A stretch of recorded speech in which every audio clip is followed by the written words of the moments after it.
pessoal, prazer estar aqui com vocês. Eu sou a Joselva, uma mulher de pele branca, cabelos castanhos, dentro dos ombros, implicados nas pontas, tenho olhos castanhos, nariz reto, boca com lábios finos, uso uma camiseta preta, um colar rosa. Na minha camiseta tem a logo do lado esquerdo. Eu estou com calça jeans e um tênis bege. Atrás de mim o cenário de Quando Somos Quando, com 3 grades ao fundo, onde há impressões de obras de arte, algumas telas pintadas, e à frente uma bancada retangular com objetos cênicos sobre ela. E nas laterais aqui das cadeiras, onde a gente está sentado, banquetas com objetos em cima dela também. Vanessa? Boa tarde, me chamo Vanessa Oliveira, sou consultora de acessibilidade. Hoje estou aqui com foco em audiodescrição. Sou uma mulher de pele clara, cabelos castanhos, cacheados, penteados de lado, na altura dos ombros. Uso um look all black, né, todo preto, uma blusinha de gola V, de manga curta, uma saia longa plissada e, bom, as minhas... Vou começar de novo. Olá, eu me chamo Vanessa Oliveira, sou consultora de acessibilidade. Hoje estou aqui com foco em audiodescrição. Sou uma mulher de pele clara, cabelos castanhos, cacheados, penteados de lado, na altura dos ombros. Hoje estou com um look todo preto, formado por uma blusa de manga curta, um decote V, uma saia longa plissada. Ao meu lado, como a Joselva falou, tem alguns itens numa banqueta. Um deles é um bottom, muito parecido com o que está no meu lado esquerdo aqui da roupa, com o símbolo da audiodescrição, que é o A, o D, e 3 símbolos curvos parecidos com parênteses. E a gente está aqui hoje para falar sobre arte e acessibilidade, né, Vanessa? É isso aí. A gente vai discorrer sobre alguns assuntos, né, bem tranquilos, sem muitas delongas, mas assuntos relacionados à arte, acessibilidade, dentro do contexto todo da audiodescrição, e em algum momento a gente vai falar assuntos mais universais da acessibilidade. Então a gente está aqui representando hoje o tema da peça que a gente fez a audiodescrição, que é Quando Somos Quando, e alguns itens que a gente vai falar, alguns temas de falar, a gente vai relacionar também a essa proposta que a gente recebeu aqui no Tom, né? Isso. Da galera da peça, da produção, Isso. da diretoria e toda a produção em si. Isso. Então, quando a gente fala de acessibilidade, a gente precisa contextualizar. Qual é o meu contexto? Aonde vai o meu foco da acessibilidade?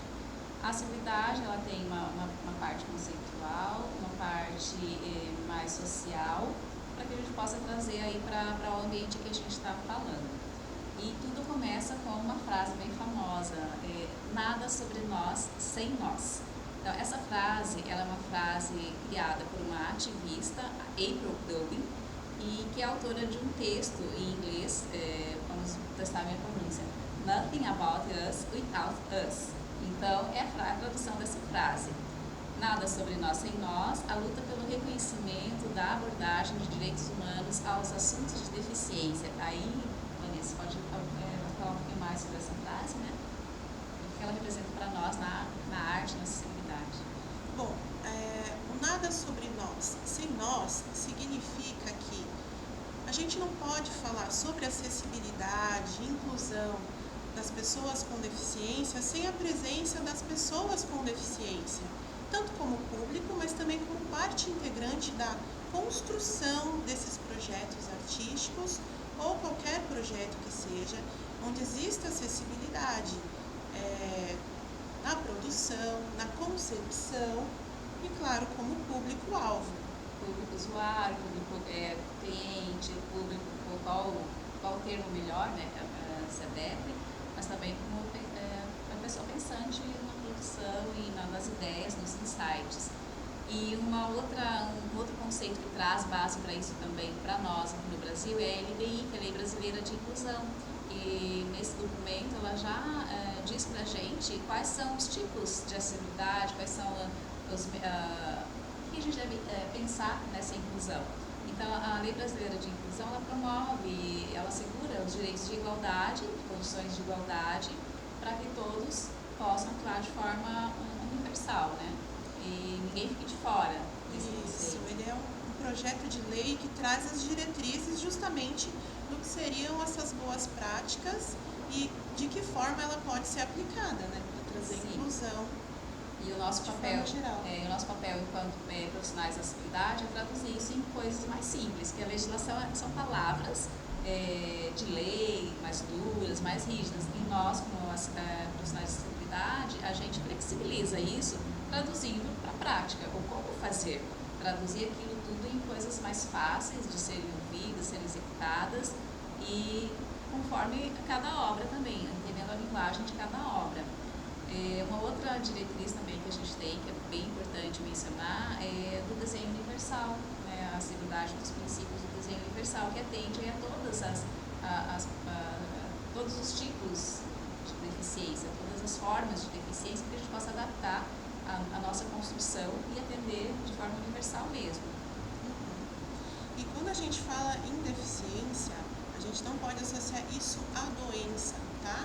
Porque existem pessoas que não têm deficiência física, auditiva, visual, mobilidade reduzida, mas ela pode ter baixo letramento, ela pode ser uma pessoa idosa que pode utilizar as ferramentas de acessibilidade mesmo não tendo uma deficiência. E quando a gente fala acessibilidade, eu entendo ela como uma palavra universal. Acessibilidade social, acessibilidade intelectual, acessibilidade de recursos mesmo com audiodescrição, livros. Então, para todos, acessibilidade quer dizer para todos, né? Sem discriminação. Que Sim. todos possam estar no mesmo ambiente, consumindo os mesmos produtos ou interagindo, cada um com a sua adaptação, né? Mas todos juntos. E dentro dos espaços, o que a gente observa também como uma outra, digamos, obrigatoriedade, mas assim, que a gente tem que atender e é bom saber como funciona. Dentro da acessibilidade mais voltada para a audiodescrição, que é o nosso caso, o cão-guia, né? O cão-guia, assim como a bengala, é um recurso de acessibilidade. E o cão-guia, ele tem passe livre em vários lugares. Tem uma lei que assegura, a Lei 11.126 de 2005, e que ela assegura a entrada do cão-guia em veículos, em estabelecimentos diversos, públicos ou privados, em edifícios, em restaurantes, bibliotecas, supermercados e principalmente teatros, né? Teatros. Ah, mas o meu teatro não tem recursos, não tá. A gente adapta, né? Exatamente. O cão-guia, são os olhos da pessoa com deficiência. Tem uma questão muito importante, eles são treinados para acompanhar as pessoas com deficiência, existe todo um processo, né, que a pessoa com deficiência passa para receber este cão-guia e ele vai se comportar muito bem, independente de ter um público grande ou não, ou o espaço ser um espaço preparado, assim, minuciosamente para isso ou não, como a Josefa falou. É muito simples fazer adaptações para receber uma pessoa que possui cão-guia. Sim, e daí por que a gente trouxe esses temas, esses assuntos? Para contextualizar, para que agora a gente possa falar dos fundamentos, do porquê a acessibilidade dentro dos espaços, espaços culturais, dos equipamentos culturais. Entender primeiro como é este espaço e como eu vou trazer essa acessibilidade, complementar a acessibilidade. Se o espaço já tem, ótimo, se não tem, como que eu posso adaptar? Esses conceitos a gente tem que ter eles na nossa vida, no dia a dia, para que fique mais fácil pensar do início da obra o que eu vou trazer de acessibilidade, o que eu já tenho, o que eu não tenho, o que eu preciso trazer, para tornar a obra mais acessível possível para todos, né? Para todos. E acreditem, podem ser soluções muito mais simples do que se imagina. A acessibilidade não precisa ser cara e não precisa ser elitizada e nem difícil. Exato. Ela precisa ser adaptada para o contexto e para o ambiente que a gente está. Sim, né? verdade. E também entendendo qual é a obra que eu estou trabalhando. Né?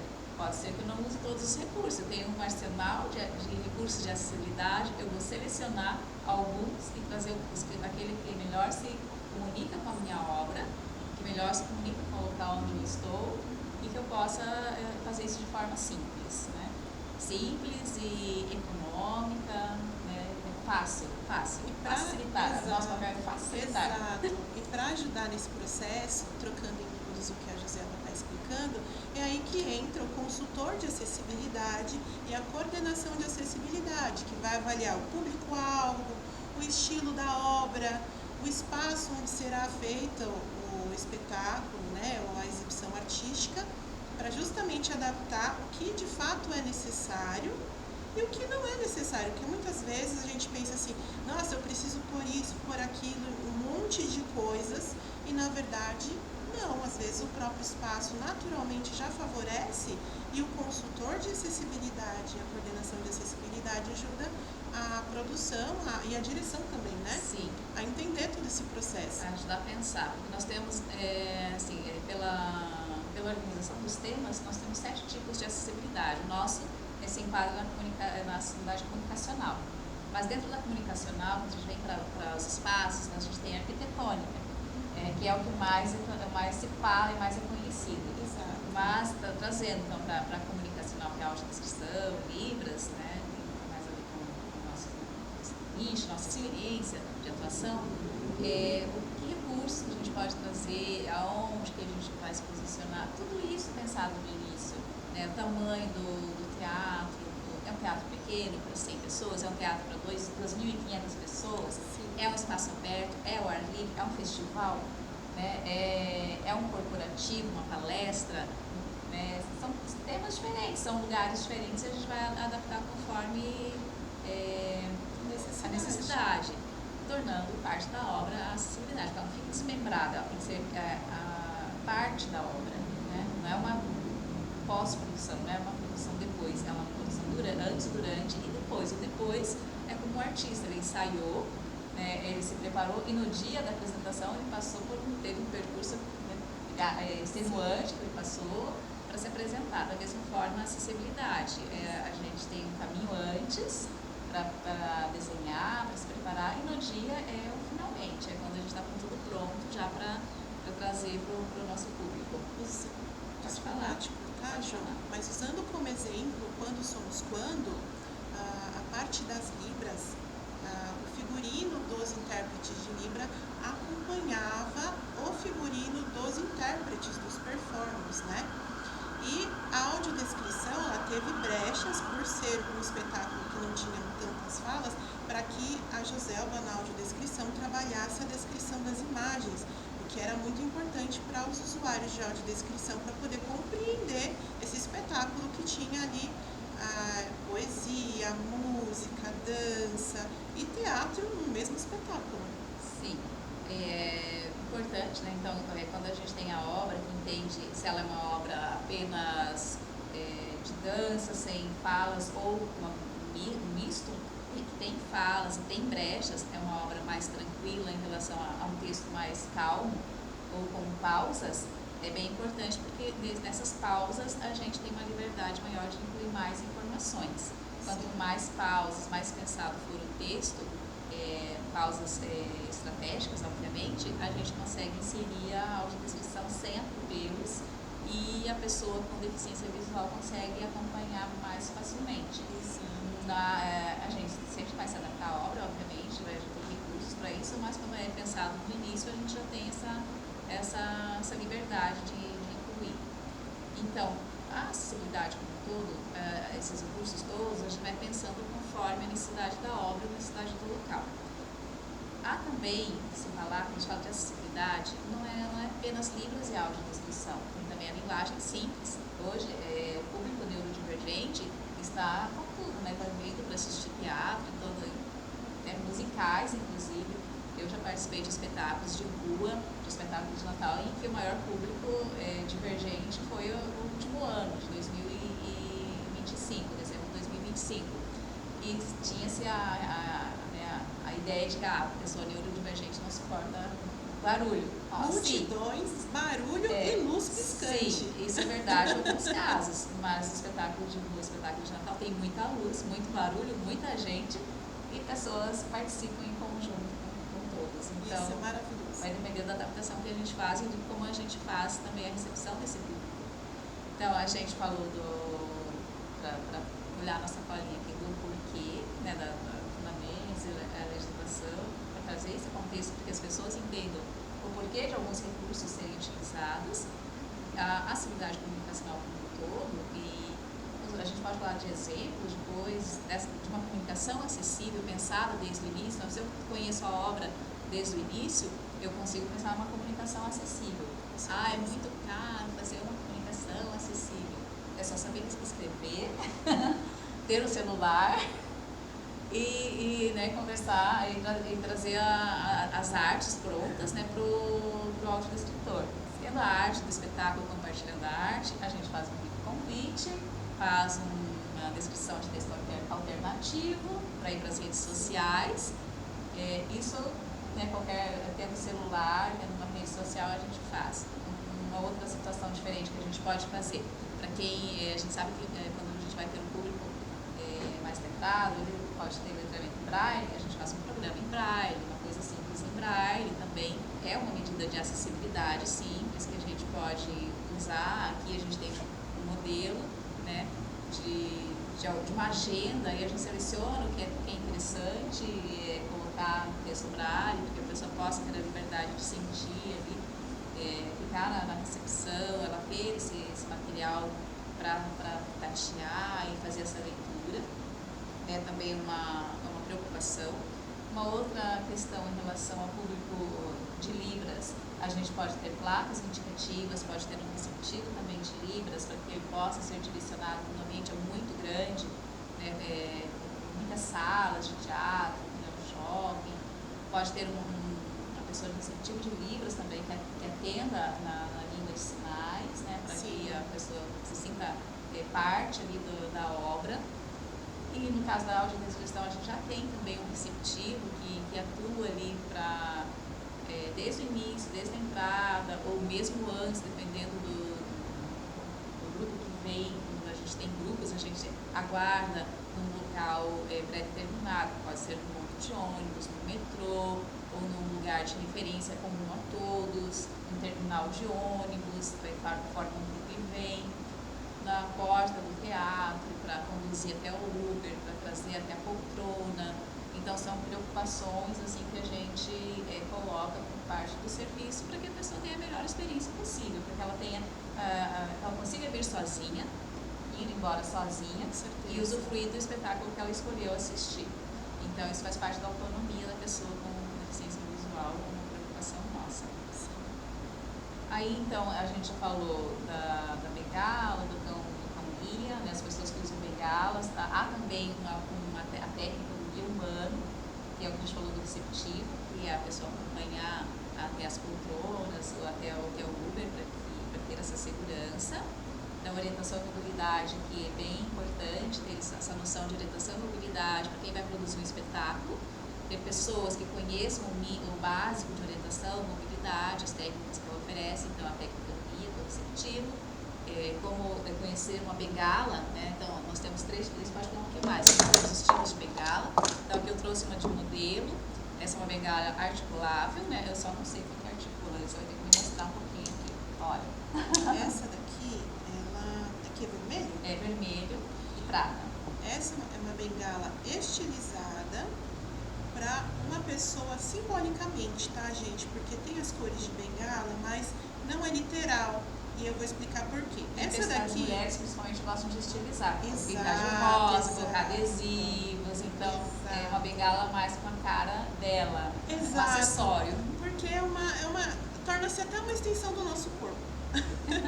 E essa daqui, ela, em tese, para identificação visual de uma pessoa especialista em acessibilidade, seria para uma pessoa cega e surda, né? Surdo cega porque tem a identificação vermelha. E daí, para dobrar, ela é articulável, ela dobra e coloca no bolso, né? Dentro dela tem um elástico, que é por isso que ela parece mole quando ela não está com os gombos conectados aqui nas interseções, né? E aí a gente solta e ela dobra e põe no bolso, põe na bolsa. Exato. Né? Esta aqui é minha, ela é de alumínio, na cor branca. E a bengala branca, ela é utilizada para pessoas que são cega total, ela tem a deficiência visual total. Só que eu sou uma pessoa com baixa visão. E por que eu utilizo a bengala branca? porque eu tenho a cegueira noturna. E o contraste da bengala branca num ambiente mais escuro me ajuda, com o resíduo visual que eu tenho, a me orientar melhor quando eu estou sozinha, sem guia humano. Porque eu costumo utilizar a bengala, mas o guia humano junto para me ajudar nos momentos que eu ando em ambientes escuros, né? Deixa eu ver se pode me ajudar essa aqui, que eu vou abrir um outro modelo de bengala social, que é entrando no que a Jo falou para vocês agora há pouco. Essa aqui, ela é uma bengala social, que nós chamamos, feita em fibra de carbono, na cor preta. Bom, ela é bem fininha. Ela é mais fina, ela é um mais pouquinho mais espessa que uma caneta Bic, né? Uma caneta esferográfica. uma caneta esferográfica, que eu não esse nome. E ela aqui tem essa marcação verde, porque eu sou baixa visão. Foi pedido meu pro artesão que fez, foi um homem cego que fez para mim. E ela não tem uma coloração específica, porque o verde seria para pessoas baixa visão, o branco para pessoas com deficiência visual total e o branco e vermelho para pessoas cegas e surdas.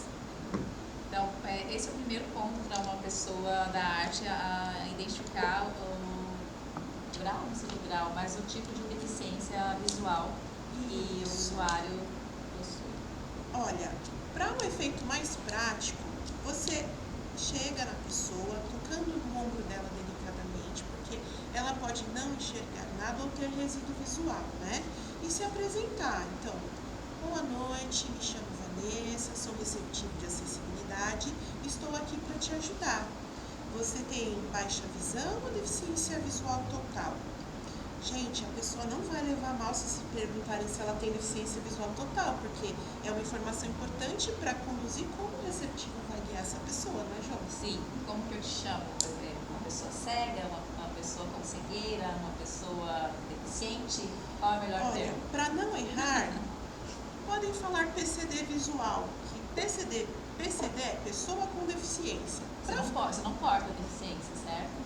Não é uma coisa que você detém, tá? Tipo, eu detenho. Você não é uma portadora de deficiência. É uma pessoa com deficiência. É um termo capacitista falar portador de deficiência. Ou necessidades especiais, tá? Ninguém tem necessidade especial é portador. Então, é uma pessoa com deficiência visual, uma pessoa com deficiência auditiva, né? Exato.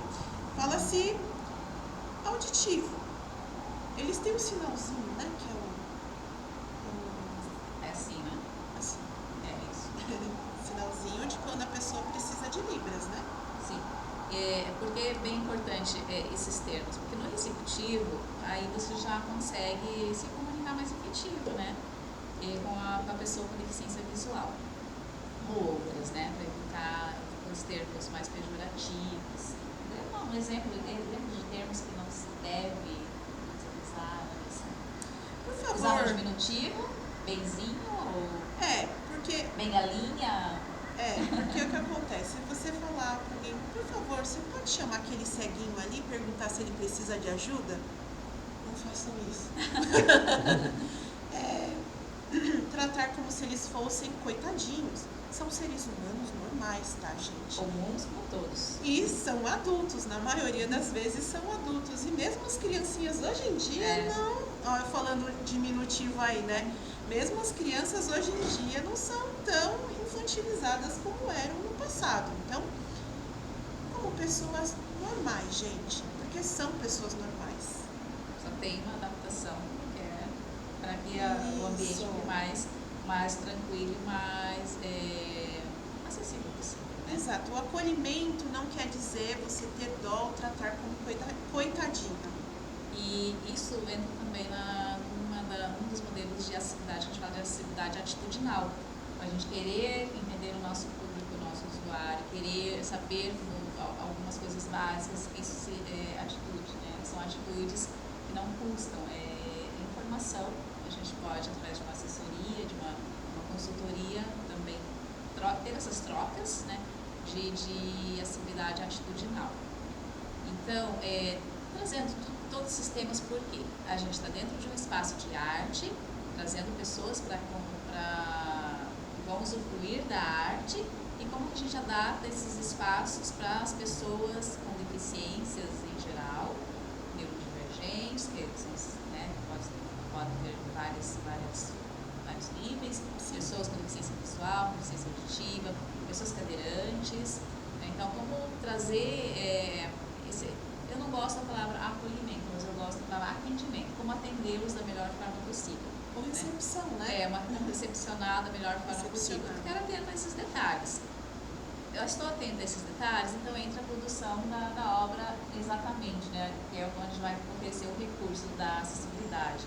E um dos recursos da acessibilidade que a gente traz aqui hoje é a audiodescrição.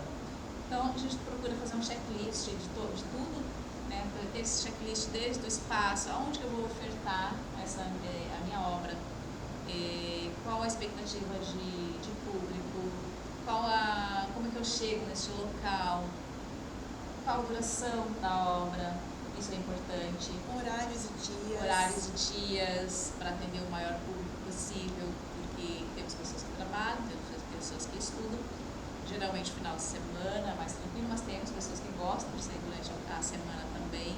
Então, fazer um checklist geral de tudo que eu vou oferecer como recursos que possa facilitar a vida dessa pessoa, porque ela venha assistir com tranquilidade, assim como pessoas enxergantes, videntes, né?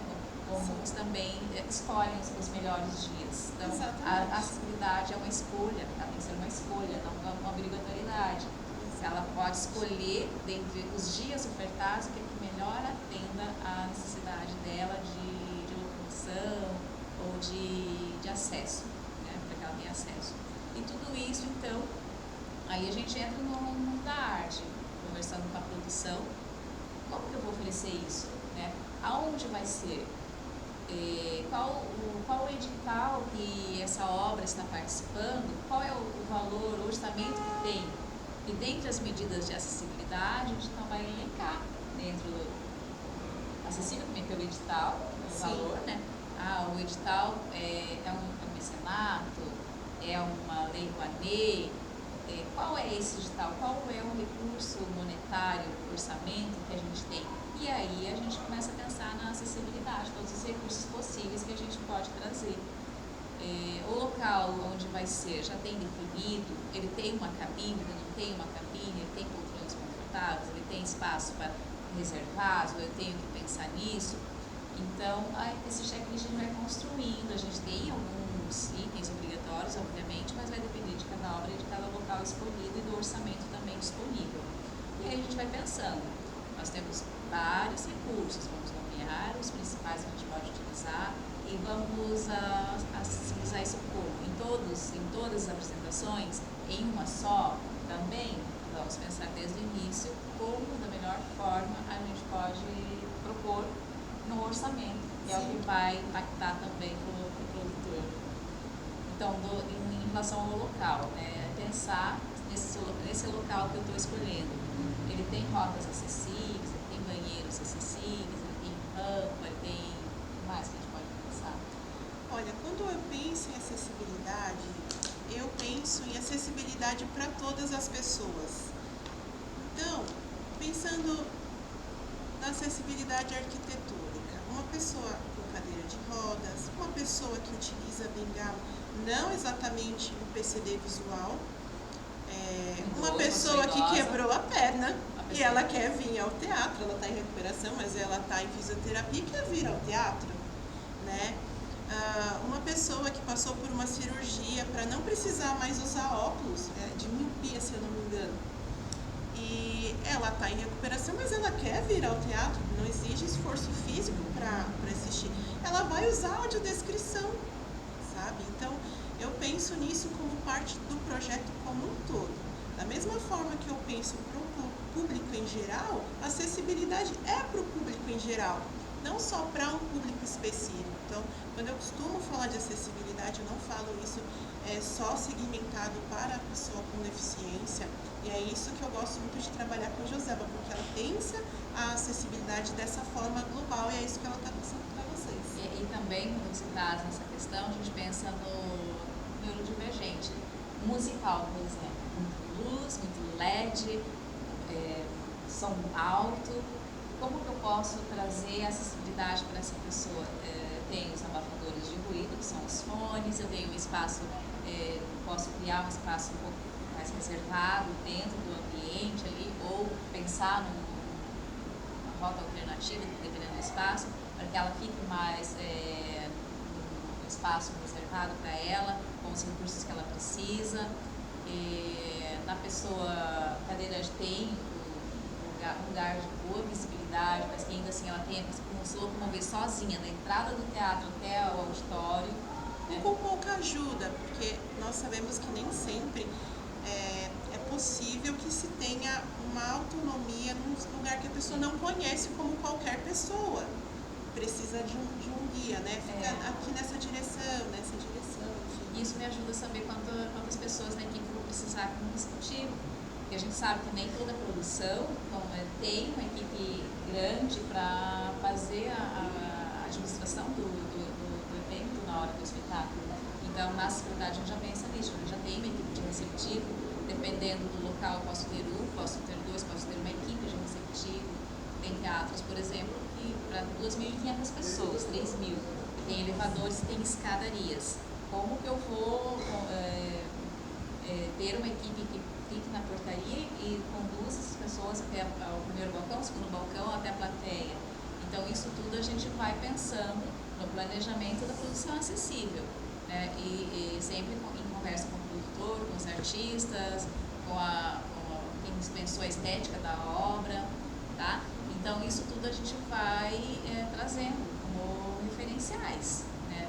As rotas acessíveis também. Então, isso tudo a gente vai trabalhando e trazendo, né? Sim.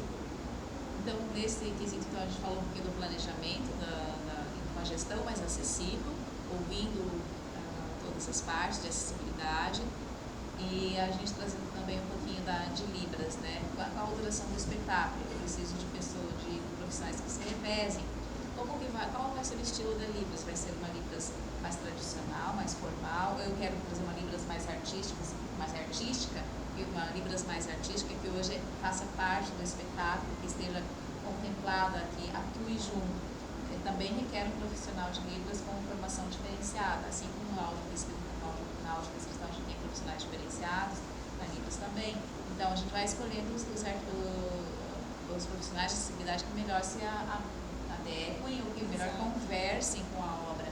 Na audiodescrição a gente tem desde o profissional mais técnico, mais pedagógico, até uma profissional mais artística, que entenda de todas as linguagens artísticas, ou que tenha atuado com diversas linguagens artísticas, porque a narração vai ser diferente. É uma narração mais adaptada à obra, uma narração mais técnica, uma narração aí depende desse contexto do que a gente está trazendo, qual é o tema da obra, se é dança, se é um solo, se é um monólogo, se é musical com 20 artistas em cena ao mesmo tempo, com trocas de figurinos, com trocas de cenários, com performance, se é um ballroom, que é muito diferente de tudo, que são, né,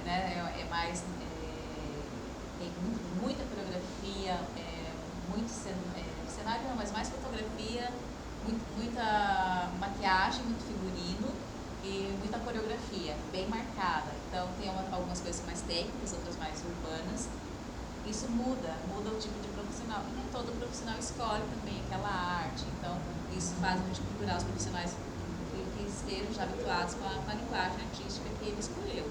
Então isso faz diferença também na hora de fazer uma produção, um planejamento de acessibilidade. É uma tendência que está muito forte dos intérpretes de Libras e da acessibilidade estar em conjunto com a produção na obra, não só como uma parte de acessibilidade comunicacional. Então, foi o que eu comentei em relação ao Quando Somos Quando. O que teve ali de exemplo nisso? O figurino dos intérpretes de Libra conversa com o figurino dos intérpretes, que são os artistas que estão aqui em palco na produção. E assim, as luzes, elas foram genialmente planejadas, porque não são luzes que piscam de forma frenética ao ponto de causar uma convulsão numa pessoa que tem epilepsia, de causar uma desorganização no neurodivergente. A altura do som da música, ela é estudada de uma forma suave, isso chega suave para todo o público, mas beneficia o público neurodivergente ou um público que tenha essa sensibilidade auditiva mais sensível a esses estímulos. Então, naquele lugar de concorrer sim a um prêmio, eu torço para que vença esse prêmio justamente por isso, porque ele foi pensado com muito carinho, de uma forma muito estratégica, que atenda a todo o público. E quando a gente fala de acessibilidade, é isso, é sonorização, é iluminação, é a produção, é a acessibilidade, é o acesso aos artistas, os artistas desde o início também participarem, fazendo a descrição de si mesmos, fazendo um convite para o público em geral, se apresentando como parte mesmo dessa porque a obra, são eles, né? Sim. Eles fazem parte, são eles a obra. Isso tudo nos leva para o conceito de, que você mencionou, sim, de estética, né?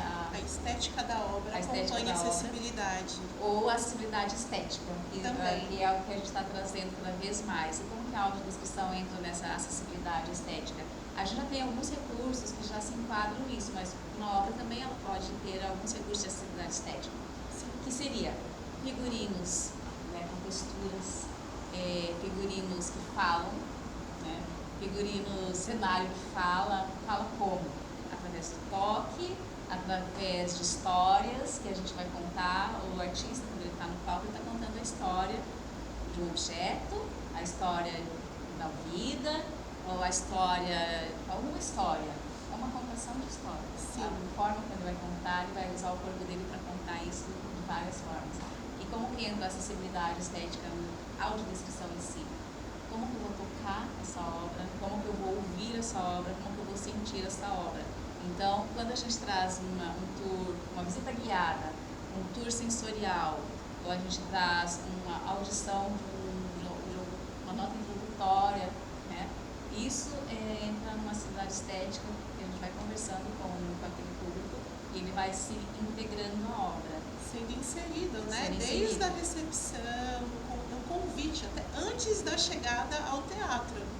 Isso. Um abraço no artista é uma acessibilidade estética. Ele vai sentir a emoção, ele vai sentir o suor do artista, ele vai sentir a voz perto da pele dele. Então isso faz parte.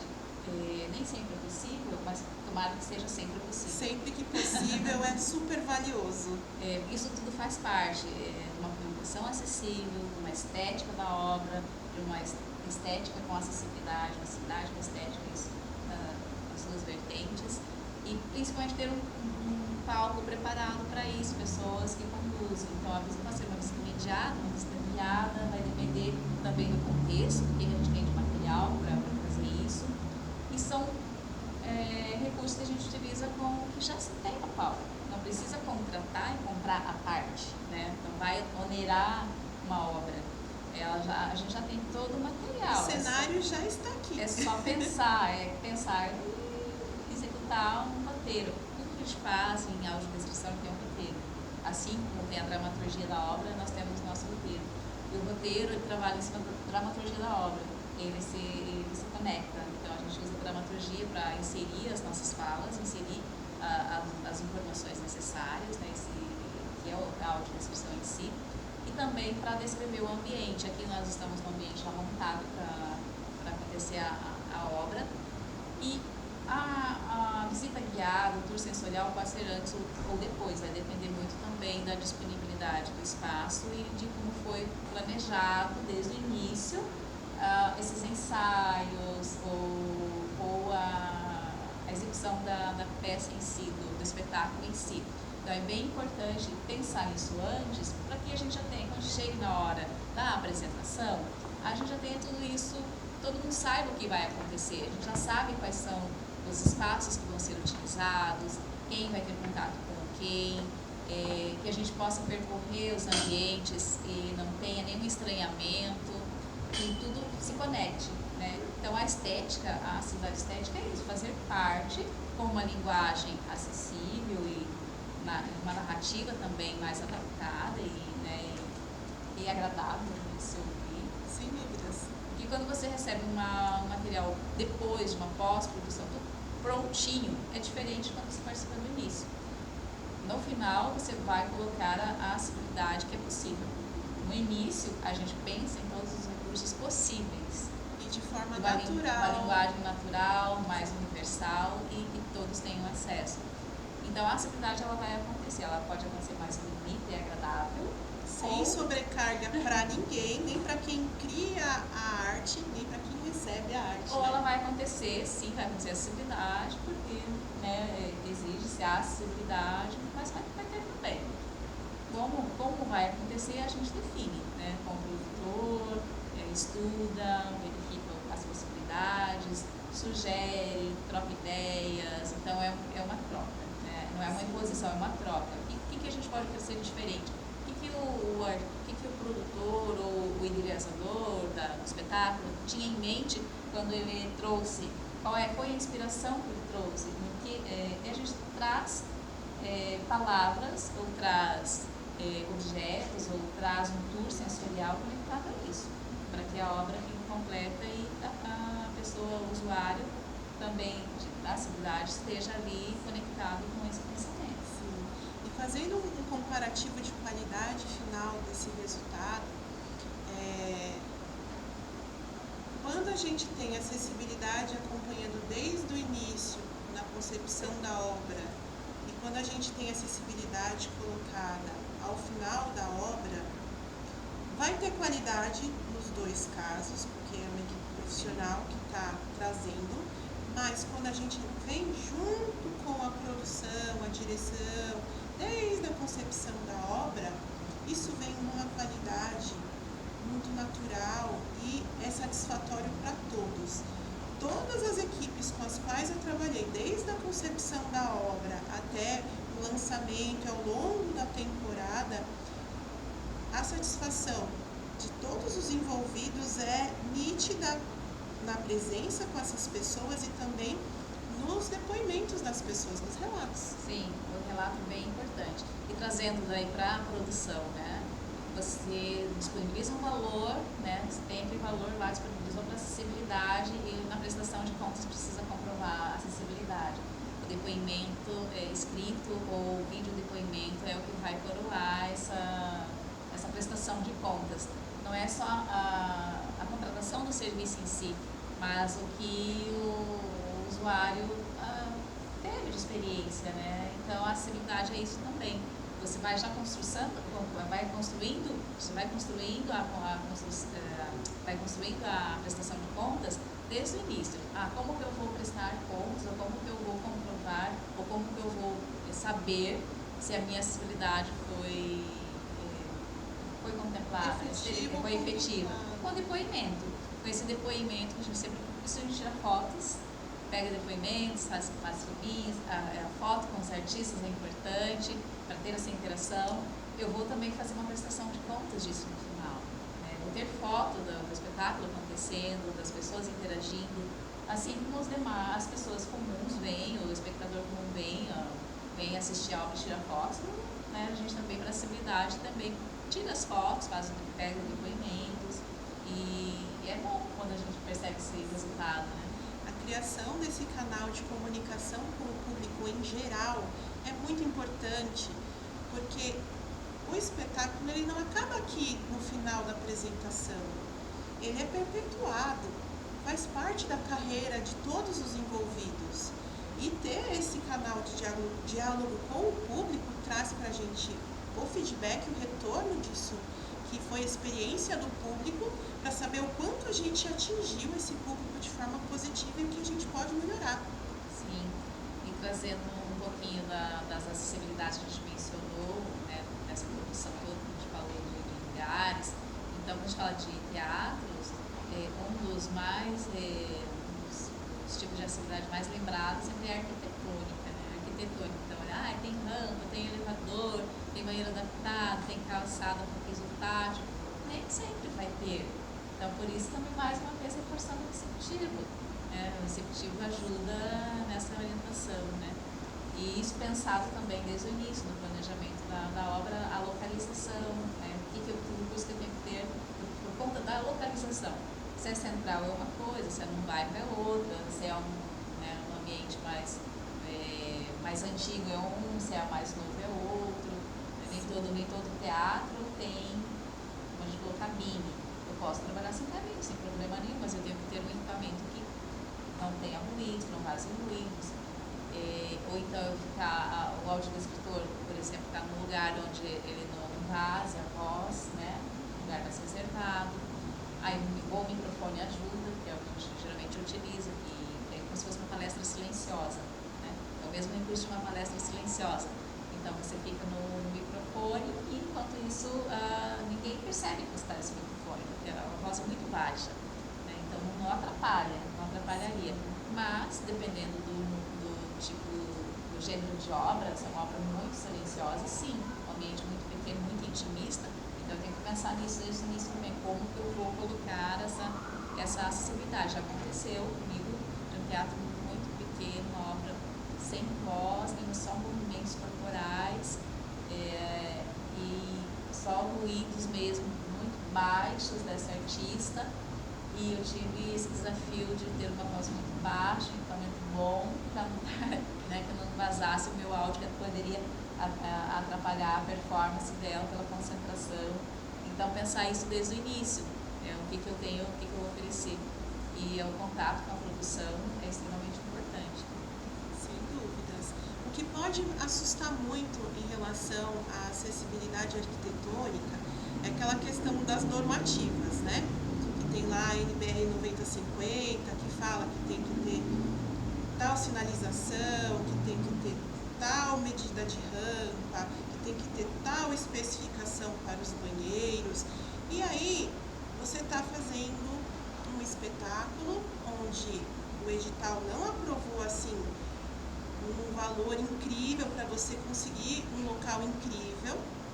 E aí você pensa, e agora? Eu disponibilizo acessibilidade, mas aí tem a questão da lei que eu preciso cumprir.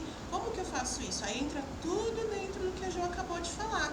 O receptivo, a equipe de acessibilidade vai ajudar a produção a trazer essa recepção de todo o público e trazer essas adaptações de uma forma acessível financeiramente e também a execução, né, disso de uma forma que não vai precisar quebrar, reformar o espaço para poder receber o público. É só adaptar. Exato. Então, dentro da acessibilidade comunicacional, que a gente está falando, para audiodescrição, Libras, temos também a nossa comunicação acessível. Então, já mostrou, já disse, né, que a gente pode ter braille, um programa em braille, que a pessoa pode tatear, a gente pode ter as redes sociais, com texto alternativo, com a descrição em vídeos, né, com a descrição no próprio corpo da publicação mesmo. Na legenda. Na legenda também.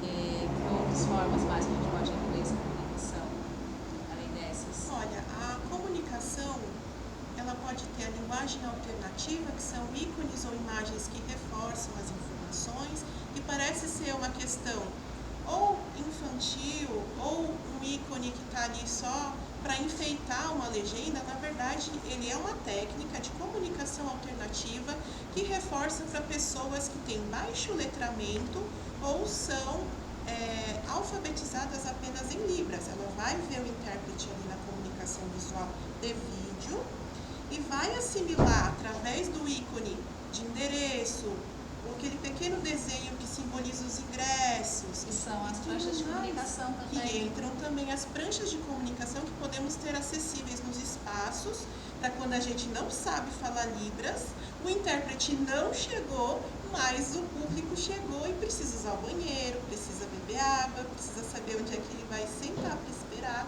A prancha de comunicação é mais focada para o neurodivergentes, mas pode ser utilizada para o pessoal de baixo letramento ou crianças, né, ou em últimos casos que não teve a alfabetização completa ainda, que precisa, vai estar indo ao teatro pela primeira vez, está sendo inserido nas artes. Então, vários recursos podem ser utilizados complementares, não específicos de um nicho, mas de forma universal por outros públicos. Né? Sim. Quando as pranchas de comunicação foram criadas, que é o que a Jo acabou de explicar para vocês, elas foram criadas para neurodivergentes que não são verbais.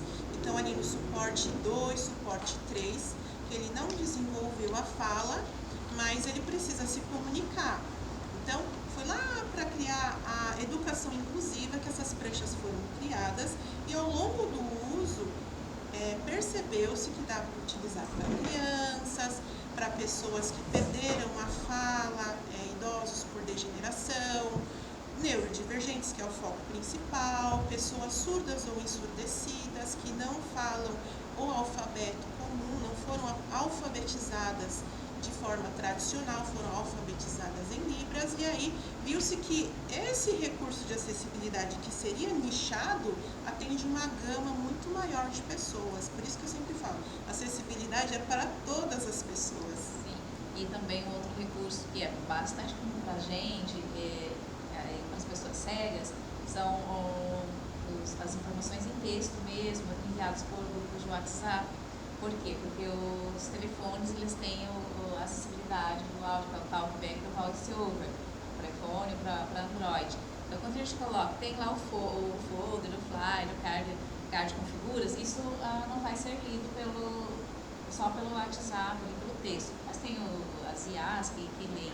Mas quando a gente quer fazer uma coisa mais rápida, que ocupe menos espaço no celular, a pessoa cega, que ela trabalha utiliza muito esses áudios, a gente faz uma escrita descrevendo já no próprio texto ali, né, todas as informações pertinentes. E aí é mais fácil de replicar, colocar em grupo, não vai ocupar espaço do celular, e se ela não quer ler, ela vai ouvir a voz ali do celular, que é o leitor de tela ou de áudio, que vai falar para ela naquela mais acelerada, né? E é o comum de se ouvir aquela voz mais acelerada do áudio. É uma configuração que muitos preferem colocar. Eu não consigo compreender quando eu coloco para acelerar, mas muitos utilizam, é por isso que a Jo está comentando aqui com vocês. E é uma outra possibilidade também de divulgação, a divulgação por grupo de WhatsApp, no tipo de acessibilidade comunicacional. A digital, né? É a digital, comunicacional, o recurso que a gente vai utilizar é o digital, mas é a comunicacional. Então, dentro de tudo isso que a gente estava conversando, então, para entender o contexto, para entender o recurso que a gente vai oferecer, eu estou com uma lei maravilhosa, tenho 10% lá do valor da obra para gastar com acessibilidade, né, para investir em acessibilidade. Que recursos que eu teria, né? Tem as obras táteis, né? Tem obras táteis, eu posso, dependendo do cenário, posso fazer uma impressão digital, impressão em 3D, para tatear uma obra tátil. Isso é bastante utilizado, é um recurso bastante utilizado em exposições, mas nada impede uma produção teatral bem icônica, assim, tem alguns adereços bem icônicos que a gente faça uma obra tátil, ou uma miniatura, uma maquete, miniatura de figurinos, ou próprio uma cópia de figurinos para tatear. Então, a gente tem também as obras táteis, que são recursos, né, que a gente pode utilizar. Pode ser de resina, pode ser de gesso, pode ser impressão digital, em resina de filamentos. Que mais? Você conhece mais algum? Eu conheço esses. Eu já trabalhei. Os que eu conheço são realmente de você madeira, ser inserido no cenário. E eu conheci a maquete tátil da Sala São Paulo. E aí foi impressa em material 3D mesmo, uma impressora 3D. Teve até a inauguração da maquete tátil, foi fantástico. Tive a oportunidade. E a criatividade, na verdade, é o limite. O que a gente tem também, o que a gente pode usar então com os nossos recursos, já que a gente não tem uma lei, uma ANEL, um outro edital, né, bem importante, assim, de valor de uma obra maior, né, obviamente, mas nós temos vários editais, para cada eles a gente tem soluções de acessibilidade. Que é básico, que a gente pode contemplar em todos. A exploração tátil, que é o que a gente já tem aqui, e a gente pode explorar, levantar os objetos sempre através de conduzir a pessoa cega, o público, para sentir a textura, sentir a dimensão, o volume daquela peça, tamanho, forma. Então, é o momento em que ele vai entender por mais que a gente descreva com todos os detalhes, na hora de fazer o reconhecimento tátil, cada um tem a sua percepção, né? De acordo com os estímulos ou o conhecimento que traz.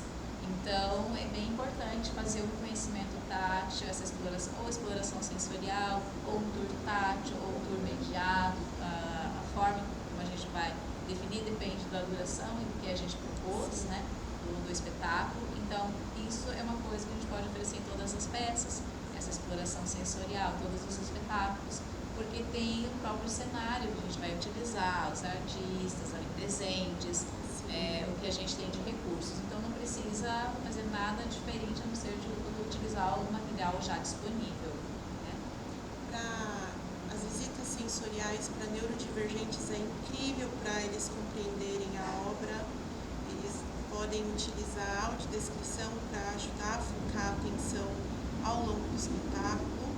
E as rodas de conversa podem parecer que é uma coisa só para estudiosos ou para quem está envolvido na obra. Gente, é maravilhoso, é uma troca riquíssima do público ter esse retorno com vocês de como foi a obra. Quando tem uma roda de conversa, uma mesa de conversa após o espetáculo, o público que utiliza recursos de acessibilidade tem uma receptividade incrível e eles falam como que foi para eles receber a obra, o que eles entenderam, fazem perguntas incríveis que muitas vezes eu fui surpreendida com o impacto positivo que uma roda de conversa pode ter com o público. É bem instigante, traz também traz insights, traz reflexões, né? Sim. Porque quem participa de roda de conversas geralmente está habituado a participar de arte, né? É uma pessoa curiosa. Então ele traz perguntas bem contextualizadas, assim, com insights maravilhosos. Assim. E quando o tempo não permite, porque pode acontecer, um simples abraço, esse contato maravilhoso do artista, do reconhecimento, da pessoa que vem e fala, olha, estou aqui, eu que fiz o personagem tal. A recepção do público também é incrível, eles vão embora para casa falando muito bem, falando que legal, eu conheci o artista, troquei um abraço, tirei foto, mostra para quem ficou em casa e não quis vir, perdeu a chance, então é muito positivo. Eu vejo também o reconhecimento tátil, sensorial, essa interação.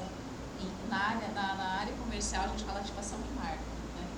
Mas aqui dentro de um espetáculo a gente pode ativar a marca do produtor ou do espetáculo com um reconhecimento tátil, por exemplo.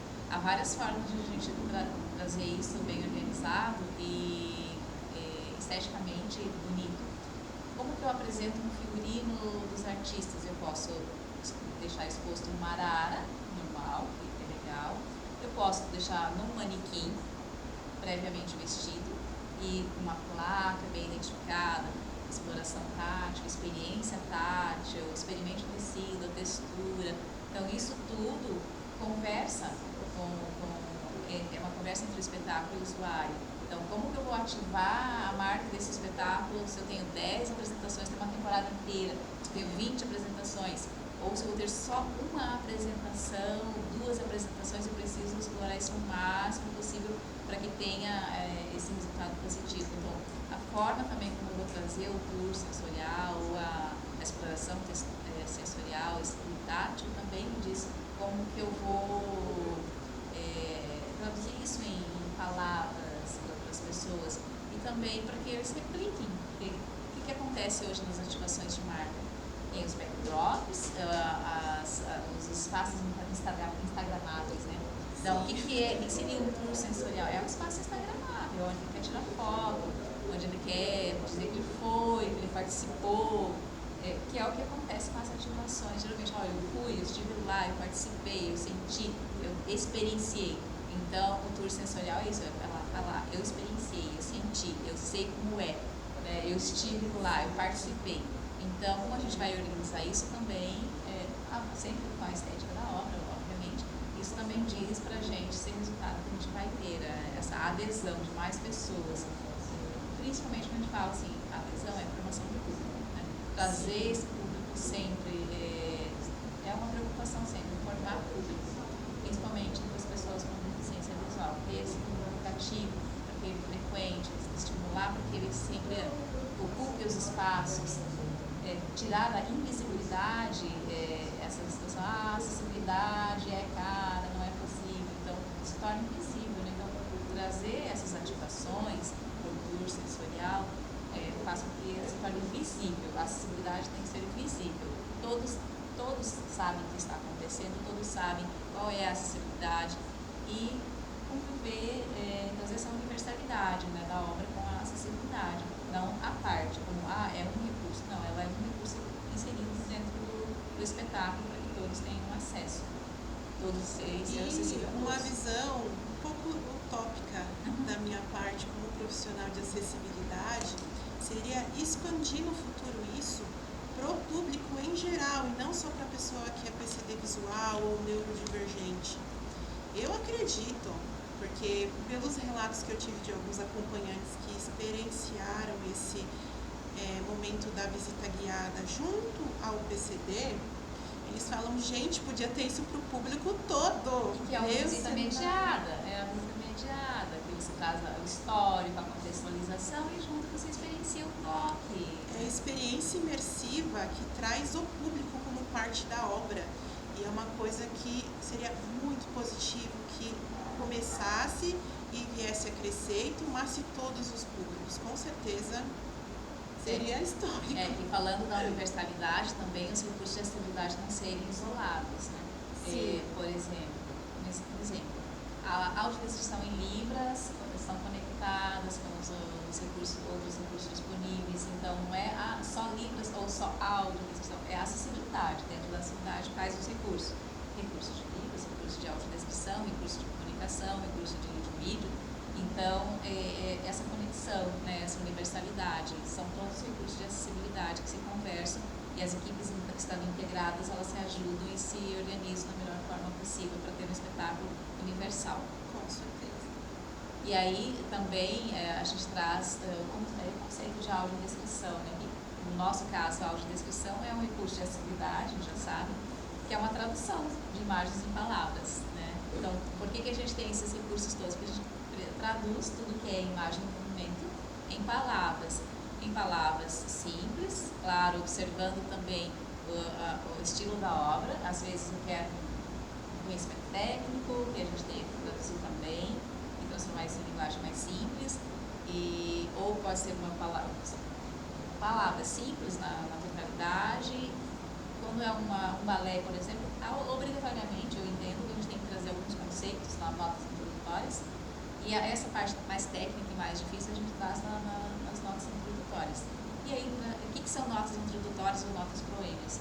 Então, a audiodescrição ela tem um processo, ela é um processo de criação também. E um dos processos, dentro do processo da escrita, desse roteiro que a gente tem, as notas introdutórias é tudo aquilo que a gente não consegue dizer dentro da obra, em execução, mas que a gente pode trazer como preparo, né, para que a pessoa com deficiência visual possa usufruir melhor esse espetáculo.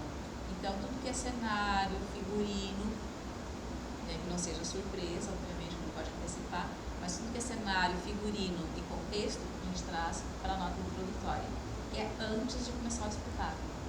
Por isso, uma necessidade, muitas vezes, de permitir ou de possibilitar a entrada antecipada do público, para ele se acomodar, receber o equipamento e também ouvir as notas introdutórias.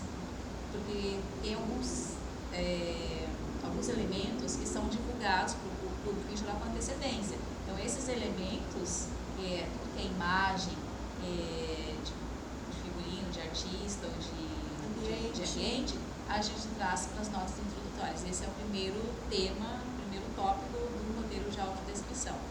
Tem então a nota introdutória, a nota proeme, e depois a audiodescrição conectada ao tema em si, que é a escrita, né? A escrita dos movimentos, do que está acontecendo. Então a gente não antecipa algumas coisas que vão acontecer durante o espetáculo, não antecipa na nota introdutória, para não perder essa surpresa, experiência junto com os demais espectadores, mas a gente tem que trazer alguns elementos obrigatórios, né, que é para ambientar e contextualizar. E isso é feito, então, pelas figuras, né, do audiodescritor, que é o roteirista, que pode ser também o narrador. Nem todo narrador é o roteirista. Eu gosto de roteirizar o que eu narro, então eu sou roteirista e narradora. E aí, tudo que eu escrevo vai para um consultor, que ele vai dizer se eu estou viajando ou não. Aí, claro, tem a validação e a adaptação imagética, né, para que a pessoa cega consiga entender essa descrição que a gente faz, porque da validação do consultor, você pode explicar um pouquinho mais. Aí vamos lá. O meu trabalho é validar em foco principal, por ser uma pessoa com deficiência visual, se uma pessoa com baixa visão ou deficiência visual total consegue formar uma imagem com as traduções que a Joselma faz das imagens vistas no espetáculo.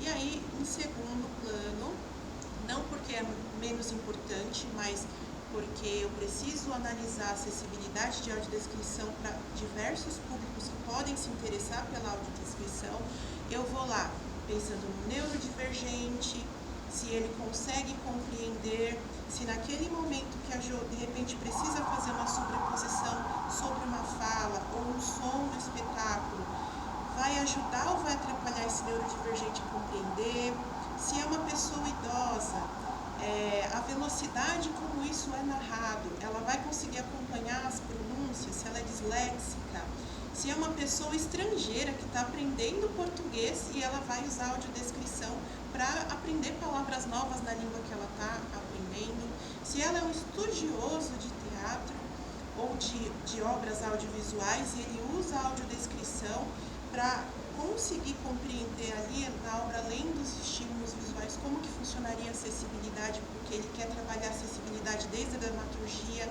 desde a roteirização.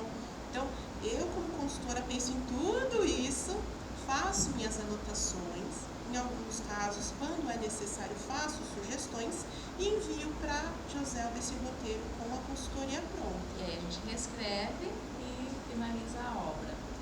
Então, é um trabalho de escrita também, né? A gente tem que gostar de escrever, gostar de ler, porque a gente vai escrever bastante, vai reduzir bastante depois, quando a gente é o que a gente comentou, quando a gente participa só do final da obra, aí tudo aquilo que eu escrevi não cabe no tempo. Aí eu tenho que reduzir. Aí então a gente escreve, apaga, escreve, apaga. Então, quando a gente participa da construção, é bom porque a gente vai pensando palavras. Essa palavra conecta com o que ele está querendo dizer.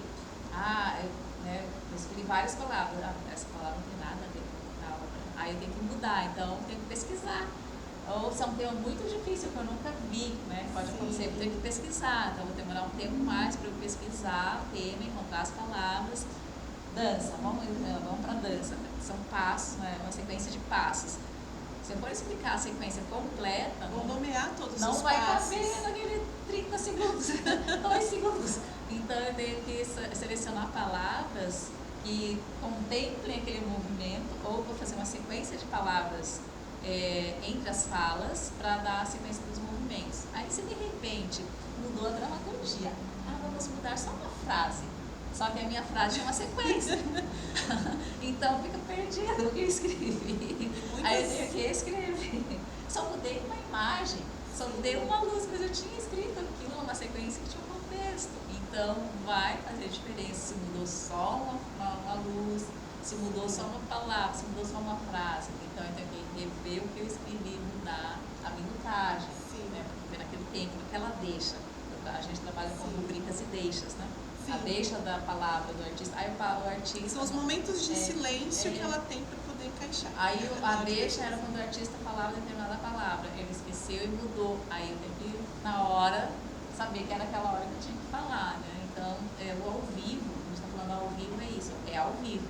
Ao vivo não se fala de gravado. É cinema. Exatamente então, o que eu ia falar. Ao vivo é como as coisas estão acontecendo ao mesmo tempo. Se o artista mudou a ordem da frase, ou se ele mudou a palavra, ou se ele mudou o movimento, a gente tem que ficar atento, porque mudou a minha deixa. Então, eu vou ter que ficar atento para quando eu vou falar aquilo que eu programei falar, ou deixar de falar que não aconteceu. Sim. Né? Ou adicionar uma fala porque aconteceu coisa diferente. Então, ao vivo é isso. Enquanto as coisas acontecem. É a presença ali do audiodescritor e do consultor enquanto acontece. Então, no final, mudou tal coisa. Sim, mudou tal coisa. Sim, porque assim, a arte é viva.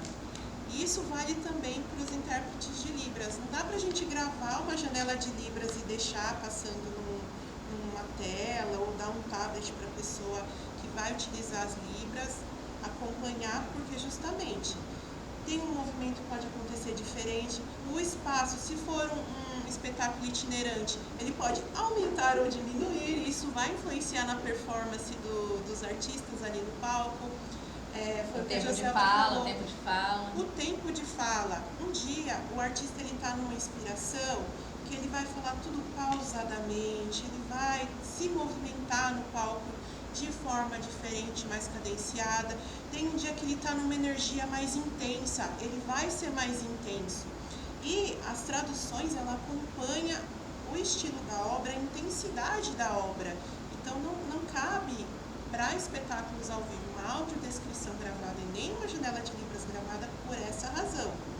E a presença do consultor aqui nesse espaço, tanto para libras quanto para audiodescrição, é importante para adaptar, porque a gente faz todo esse planejamento que a gente já comentou para vocês desde o começo da oficina, e aí treino é treino, ao vivo é ao vivo. E aí tem adaptações que surgem conforme a demanda, e aí o consultor vem junto com os profissionais de acessibilidade ao vivo para trazer esse feedback, porque ele está ali concentrado fazendo a tradução, ele não vai ficar analisando como que a plateia está ali lidando com a acessibilidade. É a função do consultor trazer isso para eles depois do espetáculo. Então, por isso que a gente falou isso do ao vivo. Sim, e aí então, a audiodescrição é formada por essa equipe, né? O audiodescritor, que pode ser o roteirista narrador, ou o audiodescritor roteirista, narrador, ou consultor, e ao vivo a gente traz a figura do receptivo, que a gente já falou, e o recurso que a gente utiliza também para passar essa audiodescrição ao vivo são os equipamentos de transmissão e recepção. Então, a gente sempre tem um rádio transmissor com microfone que a gente utiliza.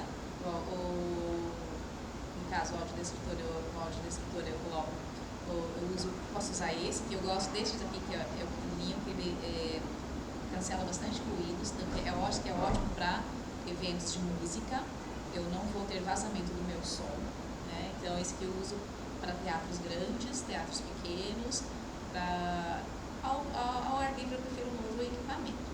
Mas esse aqui, para espaços mais, eu preciso de um som nítido, claro, da minha voz, eu gosto deste. Aí, esse é o transmissor, eu falo, né? E aí, a pessoa que recebe a audiodescrição, ela tem um outro equipamento, que é um fone, um radinho. Ela me ouve, ela tem um fone, eu tenho um microfone, eu tenho um fone também. E ela tem um fone que ela coloca e me ouve. O canal já está pré-determinado, a gente já prepara tudo antes, por isso o receptivo. Então ele prepara esse rádio, entrega já sintonizado na frequência que a gente vai utilizar. E por que eu falo desse recurso? Porque eu preciso sempre, como audiodescritora, saber da produção quais são as frequências que elas vão utilizar na sonorização. Porque pode ter interferência, como são ondas de rádio, pode ter interferência. Então, a gente tem que estar conectado, eu não posso usar uma frequência que interfira no som e eles também não. Então, dependendo da técnica, a gente usa determinados tipos de equipamentos. Esse é um bem universal que dificilmente dá problema, mas geralmente, dependendo do espaço, se é um espaço muito grande ou com um musical muito intenso, com muito eletrônico, eu preciso ter um rádio, um equipamento diferenciado. Então, aí, isso vai depender também da minha escolha, por isso que a gente pergunta onde vai ser, qual o tamanho, a capacidade do local e a posição a gente determina por conta disso, por conta de ruídos, né, interferência de som. Aonde eu vou ficar, não posso ficar muito perto de eletrônicos em si, não posso ficar do lado de equipamentos eletrônicos, pode dar interferência. Assim como a pessoa cega também com o fone, dependendo do local, ela também pode ter interferência e ter ruídos, porque é comum, mas não é isso que a gente quer. Então, por isso que a gente reserva alguns lugares. A gente vem numa visita técnica, a gente sabe onde que é o lugar, a gente vem e faz uma visita técnica. Aonde que vai ser? Então, eu vou lá com os meus equipamentos e com o consultor, eu coloco e o meu equipamento começa a falar, e o consultor me ouve, ou o receptivo me ouve, e a gente circula pelo ambiente todo, entre as poltronas até o palco, para saber o alcance da minha voz, ao alcance da minha transmissão, e em qual lugar que vai ter interferência. Geralmente interferência aqui nos cantos, perto de fios elétricos e perto da cabine de sonorização, ou quando é aberta. Quando é fechada não tem problema.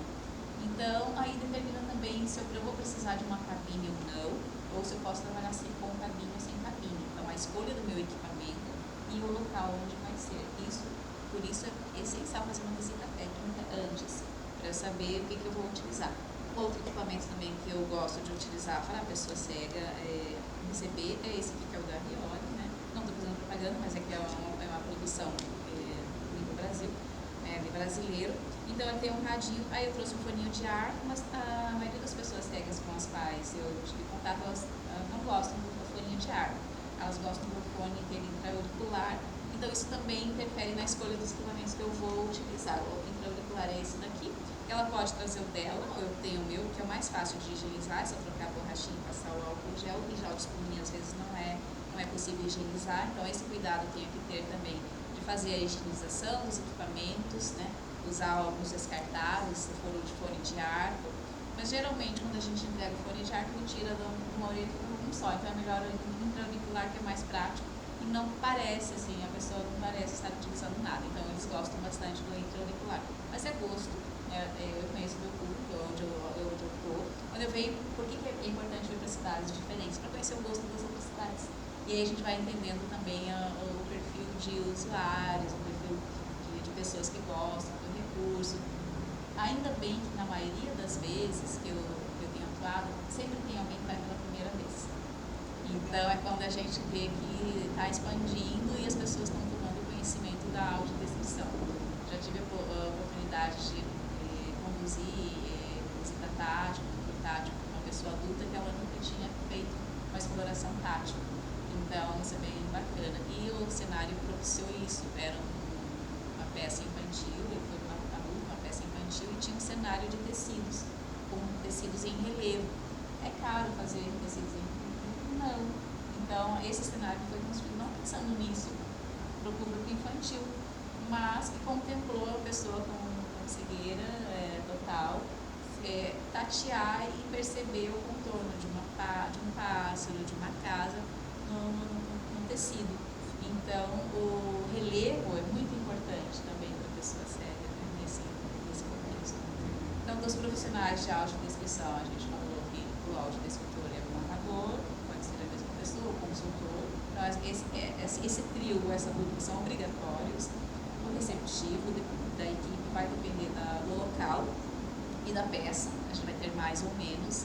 E os equipamentos, sim, ao vivo a gente precisa sempre ter. E os recursos do local vai depender de cada local. Eu posso ter a cabine, eu não posso trabalhar sem a cabine se eu tiver um bom equipamento. Se eu tiver um equipamento que não absorve o som, vai ser uma experiência não tão boa para o usuário, porque vai ouvir também no grupo, tanto o espetáculo acontecendo quanto o espetáculo no fone, porque o meu microfone está captando. Então, a escolha de um bom equipamento também é bem importante, que é o que geralmente encarece quando faço a locação por empresas especializadas de audiovisual. Há também, quando o volume é muito alto, é interessante contratar uma empresa específica de audiovisual para isso. Mas eventos menores, a gente tem os nossos equipamentos, né, pela praticidade e pelo custo também. Então, são escolhas também, dependendo do produtor, do tipo de evento, pela segurança e também pelo que ele pode oferecer de qualidade técnica. Sem dúvidas.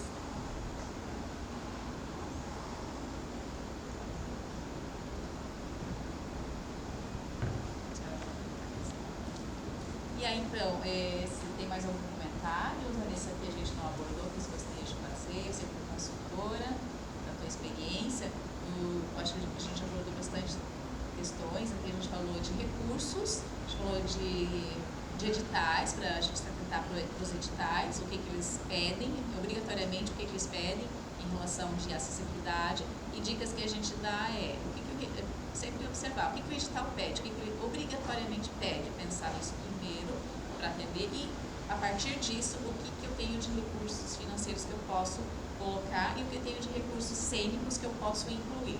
Geralmente o que eu tenho de recursos cênicos eu posso incluir muita coisa, né?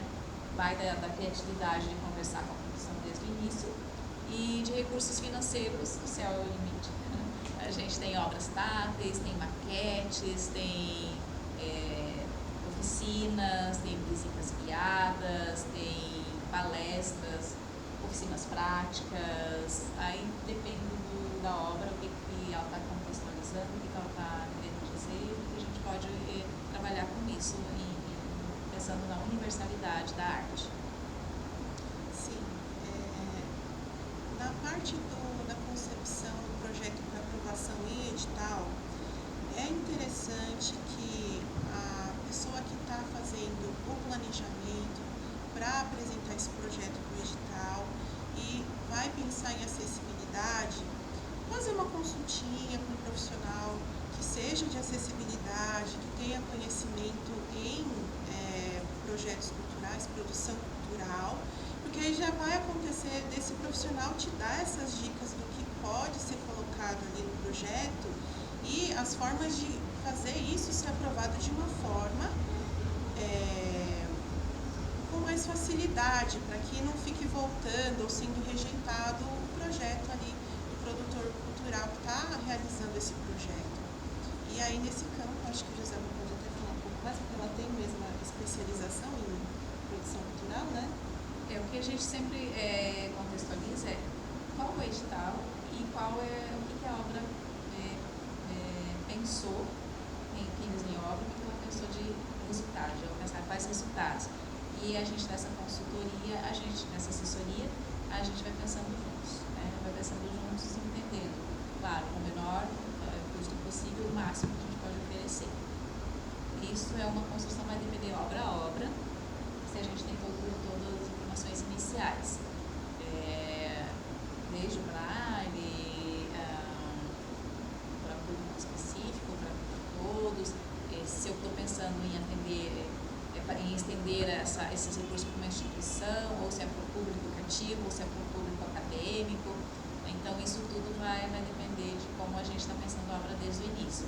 Então, isso depende obra a obra, então a gente vai ter consultas especializadas e nichadas para aquele específico. No caso da obra que a gente está fazendo aqui, que é o Quando Somos Quando, é um espetáculo que envolve também coreografias de dança. Então, a gente poderia pensar em oficinas de dança, com movimentos descritos, como que seria isso. Então, a viabilidade ou as ideias que a gente vai ter vai depender muito do tempo, do recurso e da concepção. Isso. Para conversar, para se conectar o que quem produziu, quem idealizou, quem está dirigindo, pensa a respeito disso. Nesse sentido de oficinas que a Joselma citou agora, é muito interessante que seja ofertado para um elenco misto. O que seria esse elenco misto? Para diversos públicos possíveis, pessoas com deficiência, de acordo com o tema da obra que vai abordar o estilo de dança. Já é sabido o estilo, o perfil de pessoas que têm interesse naquele estilo de arte, naquele tipo de arte, e trazer todo esse público, ofertar. No quesito dança, tem uma instituição para pessoas cegas chamado Fernanda Bianchini, que ele é famosíssimo, e trazer uma oficina de dança que convide esse assistido para vir contemplar essa oficina junto com o público em geral, seria fantástico, porque são pessoas que gostam de dança e estudam dança, apresentam dança também. Talvez no futuro pensar numa produção que traga esse elenco misto para um palco, e aí entra numa tendência muito forte, que é a cultura DEF, onde as pessoas com deficiência fazem parte da produção, do background, mas também do elenco ali, não só o público. E a acessibilidade, para trazer a famosa inclusão que fala-se tanto, lá que a gente falou desde o começo do LBI, é isso, você incluir todas as pessoas, porque a arte, eu entendo a arte como algo que é para unir, não para segregar, né? Não para separar o público que gosta de uma arte popular, de um público que gosta de uma arte elitizada. Arte é arte, é essência.